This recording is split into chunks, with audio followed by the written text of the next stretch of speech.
bienvenue dans cette nouvelle vidéo. Aujourd'hui on se retrouve pour un nouveau vlog lecture. Je vais essayer de participer à un readathon qu'organise Nina Quill ce week-end, donc là samedi 21 et dimanche 22, si je dis pas de conneries.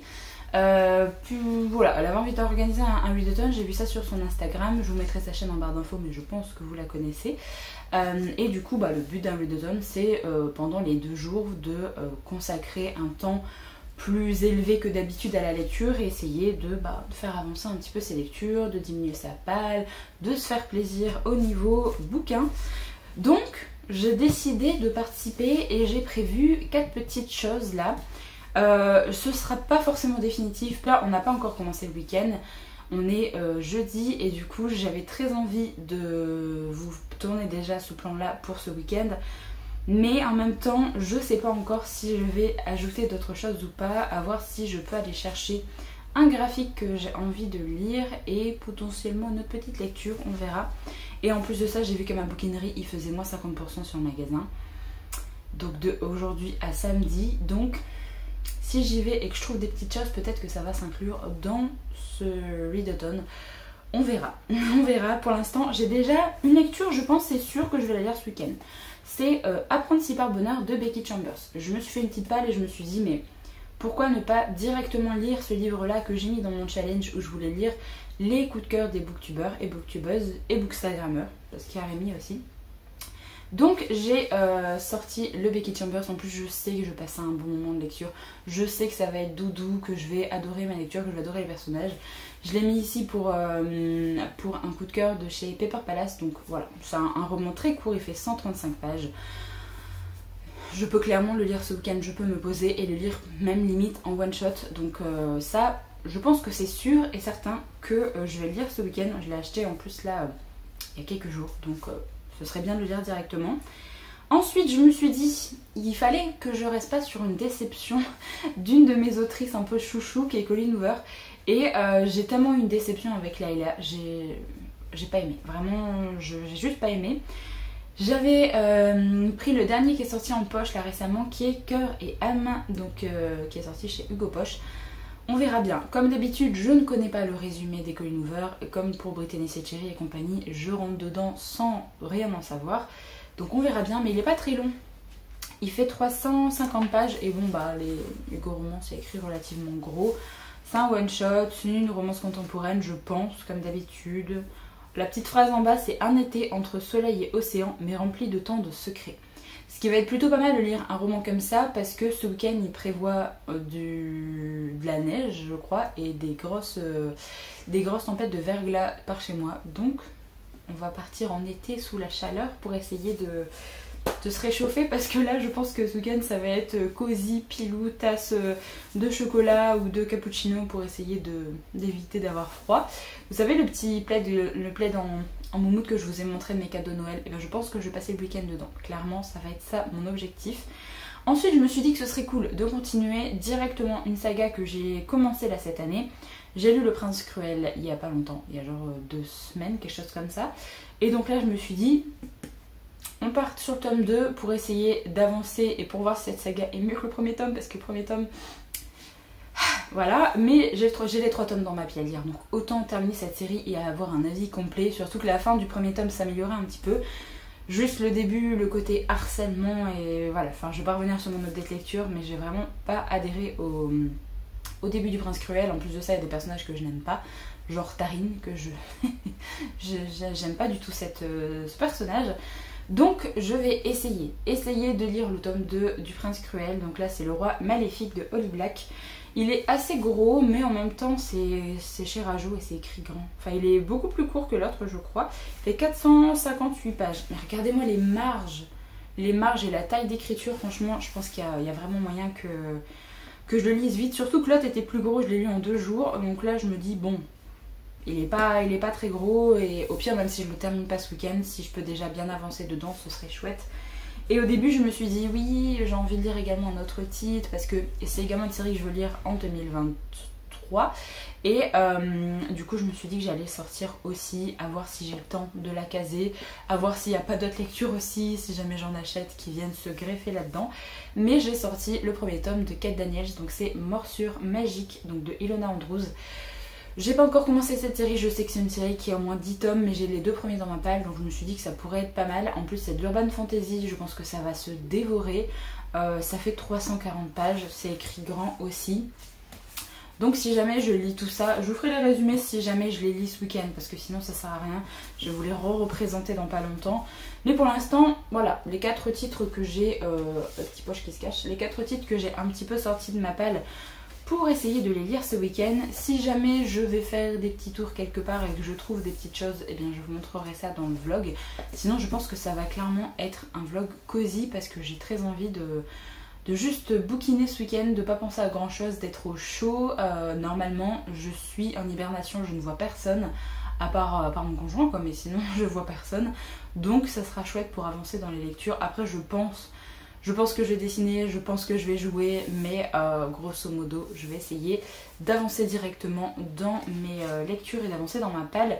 Et je suis vraiment contente parce que pour mon book haul du mois de janvier, bah, j'ai quasiment tout lu. Vraiment si je lis ça, il me restera qu'un seul titre du mois de janvier que j'aurais pas lu, donc enfin si j'en achète pas encore pour l'instant. Mais voilà, pour l'instant je suis assez contente de moi, on démarre l'année avec de bonnes bases. Je voulais également vous montrer, si jamais vous me suivez un petit peu sur l'Instagram de la boutique, vous avez vu il y a une petite nouveauté qui est arrivée sur le shop, qui est donc une petite nouveauté qui concerne le groupe de K-pop New Jeans. Donc c'est un nouveau marque-page qui est dispo sur la boutique depuis... C'est déjà dispo pour vous, voilà, depuis je sais plus quelle date. Donc voilà, il est comme d'habitude recto verso. Donc voilà un petit peu pour les nouvelles. Je vous reprendrai du coup pendant le week-end quand j'aurai commencé un petit peu mes lectures, ou peut-être avant parce que là on est jeudi. Si jamais je vais me balader cet après-midi ou demain, à voir au niveau du verglas aussi. Si jamais je vais me balader et que je trouve des petites choses, et eh bien je vous montrerai ça également dans ce vlog. Bon, je vous retrouve, on est samedi, il doit être 10h, 10h30, quelque chose comme ça. Le readathon a officiellement commencé et je venais déjà vous parler puisque je vous avais dit là jeudi que j'allais peut-être aller faire un tour en bouquinerie ou en librairie et que j'allais vous montrer un petit peu ça. Alors je me suis dit que j'allais pas aller en bouquinerie. Je me suis dit que pour éviter un craquage non contrôlé, eh bien il fallait pas que j'y aille parce que sinon ce serait un petit peu compliqué de résister à la tentation. Donc comme j'ai encore moult choses dans ma pile à lire, je me dis ça servait à rien d'aller me tenter comme ça en bouquinerie. Donc je suis juste allée faire un tour au Furet du Nord parce que je suis allée faire des courses pour manger asiatique ce week-end vu que j'avais très envie de manger asiatique, voilà. Et en allant au Furet du Nord, du coup j'avais prévu d'acheter 2 petites choses. La première petite chose, c'est le tome 4 de la saga White Blood, donc de Limlina. Et vive les insomnies, puisque j'ai commencé je l'ai déjà lu en fait ce livre là ce matin, enfin, cette nuit, parce que j'ai pas réussi à dormir. Donc j'ai déjà lu ce tome 4 pour le readathon, je voulais l'inclure dans ce readathon de toute façon, donc je suis très contente. C'est un tome 4 d'un manhwa, il doit y avoir je pense environ 8 tomes je dirais de cette série. Bien sûr tout est en couleur comme les manhwas, donc là ça sort chez les éditions Siku de chez Michel Lafon. C'est également dispo sur la plateforme Webtoon si jamais ça vous intéresse. Et ici on est dans une histoire contemporaine fantastique où il y a la présence de vampires. Les vampires ont été connus et les gens du coup vouent une certaine haine envers les vampires et ont très peur des vampires. Et nous en fait on va suivre le personnage de Ayane qui est une vampire au sang pur et on va un petit peu comprendre ce qu'elle est vraiment.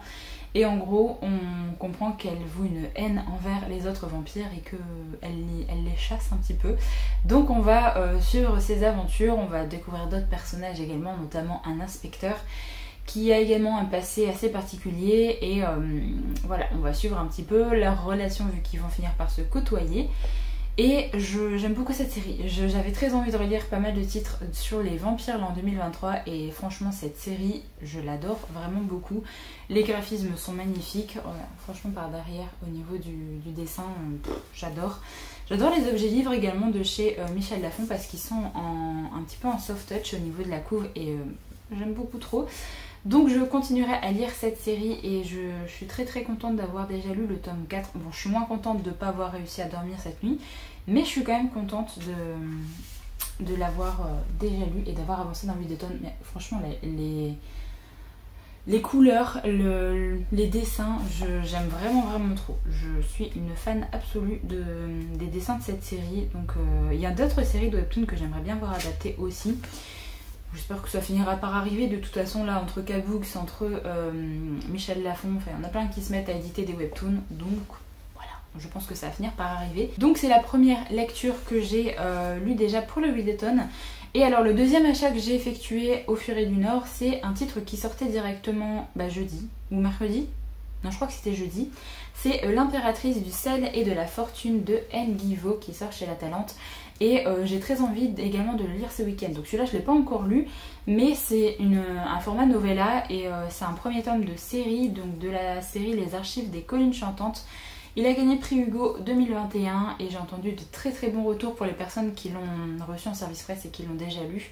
J'ai trop hâte de le lire. Je fais pas de résumé, je vous ferai un résumé quand je l'aurai lu. Mais la couve franchement est magnifique. J'aime beaucoup. Ils ont fait un format un petit peu hardback. Le titre est en brillance. C'est tout doux également. Donc voilà, je suis ravie. Et j'espère vraiment le lire là ce week-end. Donc je vais essayer de vite terminer ce point pour aller retourner aux lectures. Mais cette nuit, j'ai également eu le temps de lire une nouvelle qui est la nouvelle de Becky Chambers, donc Apprendre si par bonheur, qui est également publiée chez La Talente. Donc ça fait déjà 2 petites lectures là pour ce Ludeton. On n'est que samedi matin. Franchement, je trouve que c'est déjà bien. Là en fait on est dans une petite novella de SF. En gros dans cette histoire on va suivre Ariadne qui est une astronaute et en fait on va suivre elle et ses 3 collègues qui sont partis en expédition. Et en gros ils sont partis il y a 14 ans de ça je crois. Ils étaient un peu sous stase et là ils viennent de se réveiller puisqu'ils vont arriver sur la première planète qui était prévue pour leur expédition. Et en gros ils sont censés aller explorer de façon très gentille on va dire. Enfin ils sont pas là pour coloniser ni quelconque planète, ils sont uniquement là pour voir un petit peu ce qu'il y a sur telle ou telle planète qui sont censés pouvoir abriter la vie. Et du coup ils vont faire des prélèvements, ils vont regarder un petit peu ce qui se passe au niveau de la vie en fait qu'il peut y avoir sur ces planètes. Donc en fait on va suivre l'expédition et leur avancer un petit peu sur les 4 planètes qu'ils vont visiter.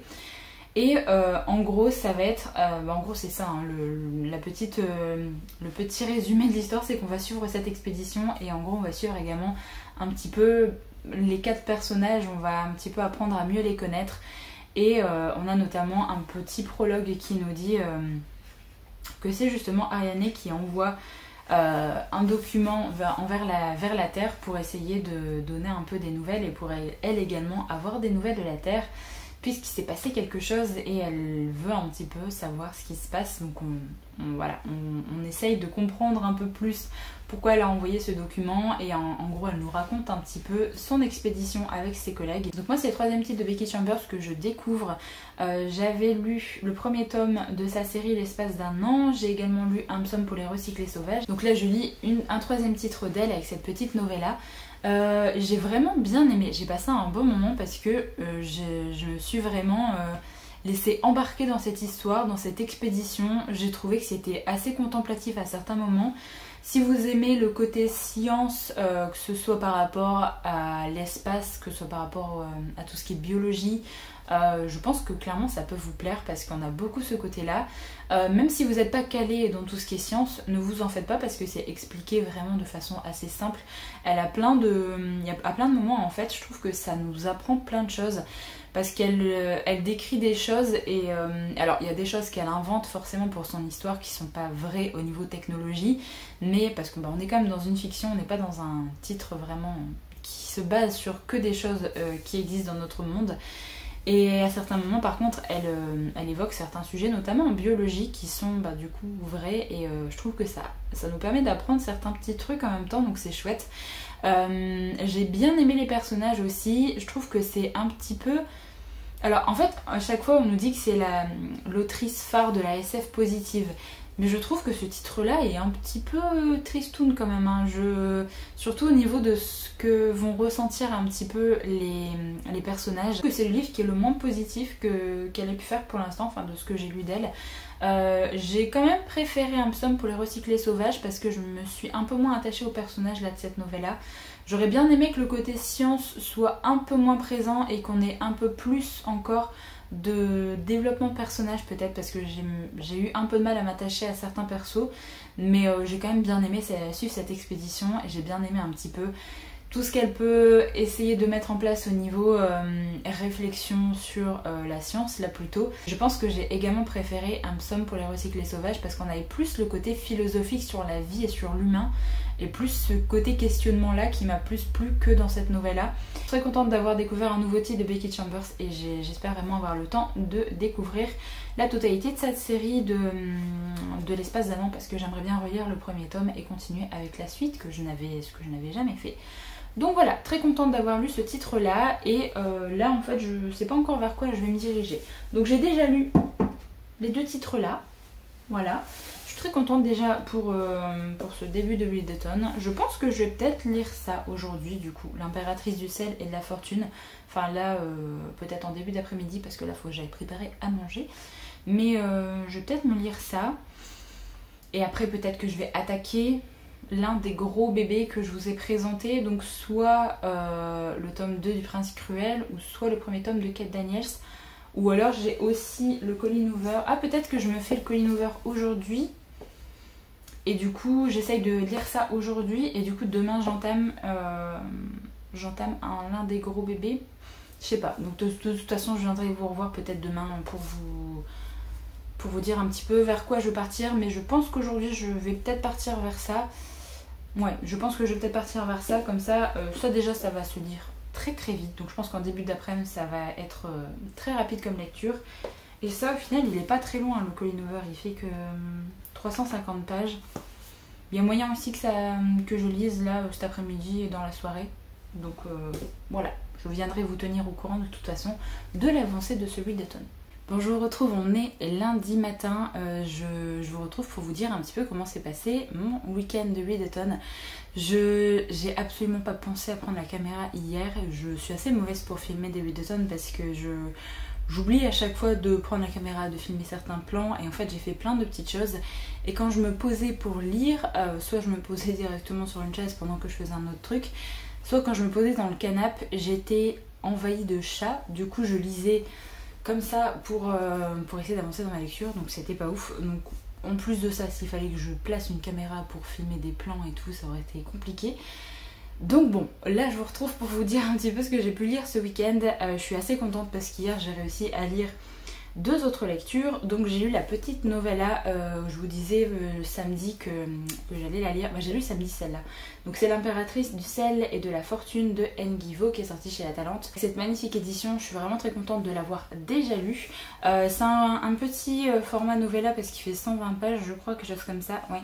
Et c'est le premier tome d'une série qui doit normalement comporter 5 tomes au total. Dans cette histoire, en fait, on va suivre Chi qui est une natelfe de l'abbaye des collines chantantes et en gros il va devoir aller à certains endroits pour essayer de récolter des informations sur l'histoire avec un grand H, accompagné d'un petit oiseau qui est un oiseau assez intelligent, vraiment une excellente mémoire, du coup la Delphe n'est même pas obligée de noter quoi que ce soit, l'oiseau enregistre tout ce qu'il entend. Donc Chi va faire la rencontre d'une vieille dame qui va finir par lui raconter par plein de petits moyens, par plein de petites conversations, ce qu'elle a pu vivre en étant assez proche de l'impératrice du sel et de la fortune. Donc on va suivre un petit peu ce qu'elle va raconter à Chi, donc au fur et à mesure elle va donner des petites informations et elle va raconter un petit peu comment elle en est venue à connaître cette impératrice, qu'est-ce qui s'est passé et essayer de raconter un petit peu les pans de l'histoire qui sont restés cachés toutes ces années. Puisqu'en fait on a des informations précises sur l'impératrice mais pas forcément sur tout ce qui la concerne. Il y a des moments de l'histoire qui sont qui ont été cachés en fait, on ne sait pas ce qui s'est passé avec l'impératrice. Donc le but de J, c'est de récolter des informations et de savoir un petit peu comment était vraiment l'impératrice, qu'est-ce qui s'est passé, est-ce qu'il y a des choses qui ont été vraiment cachées aux yeux de tous pour une certaine raison. Donc on va suivre un petit peu la rencontre entre ces deux personnages et on a également les parties un petit peu dans le passé où on va avoir l'histoire de l'impératrice qui va nous être racontée. Je dois avouer qu'au début, j'ai eu un peu de mal au niveau du style d'écriture, au niveau du style du roman. C'est pas forcément un roman qui est très facile à rentrer dedans, je trouve, mais une fois qu'on est dedans, une fois qu'on a appris un petit peu à connaître les personnages et qu'on sait dans quoi on a mis les pieds, et bien on se régale. Franchement, je me suis régalée au niveau de l'histoire. J'ai beaucoup aimé cette petite balade, en fait, cette petite histoire qui nous raconte un peu la vie de l'impératrice et en même temps les personnes qui ont gravité autour d'elle, qu'est-ce qui s'est vraiment passé. J'ai beaucoup aimé un peu suivre Chi également et je pense que on va suivre du coup d'autres aventures dans les prochains tomes, peut-être d'autres histoires qui vont nous être racontées. Donc je suis vraiment agréablement surprise par la qualité en fait du texte parce que j'ai passé un bon moment. C'était très très chouette, assez demandeur de concentration je trouve au niveau du style d'écriture. Hein. C'est pas un roman qui se lit tout seul, même s'il est très court. Mais du coup je pense que c'est bien qu'il soit assez court, comme ça c'est pas trop demandeur d'énergie pendant 500 pages. D'avoir un petit format novella comme ça c'est vraiment bien. Et je peux pas en dire grand chose de plus parce qu'il fait 120 pages et que c'est écrit gigantesque, vraiment bon. Voilà, hein, je peux pas dire grand chose dessus.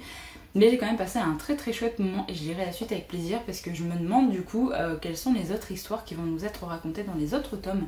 Donc si jamais vous avez l'occasion de le lire, n'hésitez pas parce que je trouve que c'est un récit qui est assez atypique, assez vraiment particulier et c'est vraiment très très bien écrit, c'est bien narré en fait. On arrive vraiment à se plonger dans l'histoire et à se plonger justement dans l'histoire qu'on raconte au niveau de l'impératrice, à s'attacher un petit peu à elle et à voir un peu à quel point elle a pu être assez... forte et féministe et voilà, plein de petits sujets comme ça qui sont abordés du coup dans ce texte, donc très très contente de l'avoir lu. Donc voilà pour cette petite lecture de samedi après-midi. Et du coup samedi soir et dimanche matin je me suis lu Cœurs et âmes de Colleen Hoover, donc le petit poche que je vous avais présenté du coup dans ma palle. Alors je ne savais pas du coup dans quoi je m'embarquais, je savais juste que ça se passait en été puisque la phrase à la fin c'est un été entre soleil et océan mais rempli de tant de secrets. Comme d'habitude avec Colleen Hoover, on est dans quelque chose d'assez... On a des personnages assez torturés, on est dans une histoire de romance contemporaine un peu psychologique, puisqu'en fait on va suivre une jeune fille qui a 19 ans, je crois, c'est Bia, je sais pas trop comment on prononce son prénom, qui alors a une vie vraiment pas facile. Elle a elle connaît son père mais sans plus parce que sa mère en fait a eu Bia grâce à un coup d'un soir on va dire. Donc son père elle le voit vraiment très très peu et elle vit assez dans la pauvreté avec sa mère, elle vit dans une sorte de caravane. Et ça se passe pas forcément très bien puisque depuis qu'elle a 6 ans, 7 ans, quelque chose comme ça, sa mère a plongé dans la drogue et c'est très compliqué pour Bia de vivre puisque sa mère met son argent dans la drogue, elle ne s'occupe quasiment plus de sa fille. Donc sa fille est vraiment livrée à elle-même et des fois elle galère juste à manger, donc elle a vraiment vécu des moments pas faciles où elle avait juste très faim, où elle a dû manger des choses horribles qui ne sont pas censées se manger, où elle a côtoyé des personnes que sa mère voyait également qui n'étaient pas très fréquentables pour une gamine. Elle a toujours essayé de vivre tant bien que mal, de s'en sortir et donc là on va suivre un petit peu ce qui va se passer puisque lors d'une journée de travail, elle travaillait à McDo en tant que caissière et elle rentre de son boulot parce qu'on est en début d'été et elle va retrouver sa mère dans le canapé morte avec une aiguille dans le bras. Donc ça va être un moment très difficile et en même temps qui la touche pas tant que ça parce qu'elle s'attendait en fait à trouver sa mère comme ça depuis pas mal de temps. Et malheureusement sa mère avait déjà des retards de loyer pour là où ils habitaient, donc une fois qu'elle a appelé les flics pour prévenir du décès de sa mère, qu'ils ont embarqué le corps, le proprio s'est ramené en mode tiens tu dégages, je te laisse la semaine si tu veux, mais ta mère a 3 mois de retard, du coup je ne peux pas te garder là et en plus de ça t'as 19 ans, je peux pas louer à une fille qui a moins de 21 ans. Donc elle se retrouve sans maison, sans lieu où habiter pour l'instant, sachant qu'elle a prévu d'aller à l'université puisqu'elle a obtenu une bourse grâce au volley, mais c'est uniquement à partir du 3 août, quelque chose comme ça. Donc pendant ce temps-là, elle est sans abri. Donc elle va essayer de trouver un moyen juste pour habiter quelque part en attendant de partir à l'université. Et elle va appeler son père, le père qu'elle ne connaît quasiment pas, qui ne la connaît quasiment pas, qui ne sait absolument rien de sa situation qu'elle vivait en fait avec sa mère. Donc elle va l'appeler, elle va lui dire: est-ce que je peux venir chez toi quelques semaines? Donc elle va partir le soir en fait de la découverte du corps de sa mère. Elle va partir pour le Texas et elle va partir du coup chez son père et chez la nouvelle famille de son père, puisque son père s'est remis avec quelqu'un. Et elle va passer les semaines d'été chez cette famille. Donc elle va découvrir un petit peu qui sont ces gens et un petit peu plus de choses sur son père aussi. Voilà, elle va rencontrer des amis également de sa demi-sœur, puisqu'elle va apprendre qu'elle a une demi-sœur maintenant. Donc on va découvrir avec elle cet endroit, ses personnages. On va également avoir sa relation avec son père qui va être amenée. Donc on va avoir pas mal de petites choses qui vont arriver. Beya, c'est un personnage qui est très renfermé au début. J'ai vraiment eu du mal à m'attacher à quoi que ce soit à elle, parce que au vu de ce que le personnage a vécu, c'est quelqu'un de très très froid, très antipathique envers les gens, parce qu'elle se protège énormément, elle a une grosse carapace autour d'elle. Donc forcément c'est pas facile de finir par l'apprécier, parce que vraiment elle dit tout ce qu'elle pense aussi, elle est assez froide, hein, vraiment comme personnage. Donc ça a été compliqué, mais au fur et à mesure forcément elle finit par s'ouvrir, on finit par avoir des relations qui vont rentrer en jeu un petit peu, et elle va s'ouvrir à des gens. Je ne vais pas en dire davantage de choses parce qu'il fait 350 pages, il est très très court. J'ai plutôt bien aimé. Franchement, alors au début j'ai été un peu blasée de retrouver directement dans le premier chapitre ou dans le prologue, je sais plus, directement le personnage torturé par excellence. Parce qu'avec Colleen Hoover on a l'habitude quand même avec ses autres titres. Mais là je me suis dit bon, ça y est, on a déjà une fille de 19 ans, elle habite dans la pauvreté depuis je sais pas combien d'années, elle a une mère qui est droguée depuis je sais pas combien de temps, elle découvre le cadavre de sa mère, enfin elle se retrouve à la rue. Donc oui bon, on commence déjà bien dans le cliché de la perso torturée par excellence que peut faire Colleen Hoover. Donc j'étais un peu blasée à ce niveau-là, mais après bon, une fois qu'on rentre dans l'histoire, on est habitué à ce que Colleen Hoover nous fasse des persos un petit peu torturés comme ça. Une fois qu'on rentre dedans, j'ai quand même beaucoup aimé les relations qu'on peut retrouver dans les relations familiales, les relations un petit peu fraternelles également. La confiance également, enfin tout ce qui touche à la confiance qui est abordé dans ce titre-là aussi. Tout ce qui est également lié aux préjugés qu'on peut avoir envers certaines personnes par rapport à leur situation financière, leur situation familiale, enfin ce genre de choses. On a plein de petites thématiques qui vont être abordées dedans. On a également une romance bien sûr. Ça se passe en été, si jamais vous voulez lire en été. Moi ça me dérange absolument pas de lire un roman qui se passe à la plage et qui se passe en été, en plein hiver. Mais si jamais vous voulez, vous préférez lire ce roman en été, sachez que ça se passe vraiment en été, il fait très chaud, ça se passe à la plage, à la mer. Donc voilà, clairement vous pouvez le lire pour cet été si jamais vous voulez vous le garder à ce moment-là. J'ai vraiment bien aimé les personnages, j'ai bien aimé la fin. On a vraiment pas mal de révélations à la fin, hein. Sinon tout le roman est basé sur Beya. Et on a des révélations sur d'autres personnages vraiment à la fin. Donc c'est un peu plus explosif on va dire à la fin. Mais j'ai quand même bien aimé, j'ai trouvé que les personnages étaient vraiment très très bien pour un roman qui est pas très long. Je trouve que les personnages sont quand même bien approfondis et on s'attache vraiment à eux. Donc j'ai passé un bon moment, je suis très contente d'avoir lu ce livre-là après Layla, parce que ça me rassure un petit peu de me dire que oui, je peux encore aimer des Colleen Hoover après Layla, parce que j'ai tellement été déçue par la fin de Layla que j'étais blasée en fait de voir qu'elle était partie dans ça. Là, je suis très contente d'avoir lu ce livre-là, donc voilà, une petite réconciliation avec cette autrice. Donc hier après-midi, j'ai réussi à lire Le Roi Maléfique. Donc j'ai pas réussi à lire totalement, j'ai lu 200 pages. J'en suis page 203, chapitre 15. Donc c'est le tome 2 de la saga Le Prince Cruel. Donc je suis très contente de mon read d'automne parce que j'ai lu le graphique avec White Blood, j'ai lu la nouvelle de Becky Chambers, j'ai lu la petite novella également de Engivo, et j'ai également lu un livre de poche avec Colleen Hoover, et j'ai lu 200 pages de ce livre-là.